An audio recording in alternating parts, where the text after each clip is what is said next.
how to make an acting reel. This one's gonna be more so on the editing.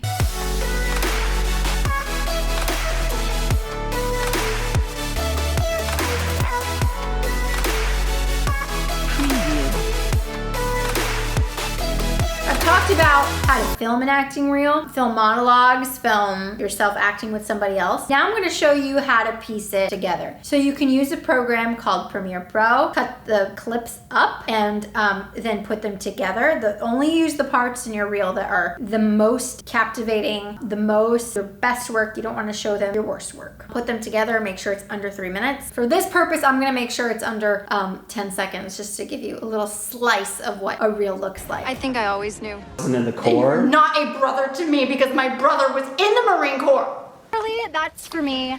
This is my pool. You have to stop it. You really think that I'm erasing him? You can use iMovie, you can use Premiere Pro, you can use Final Cut, you can use free editing software. You don't need to be a crazy editor to create a reel.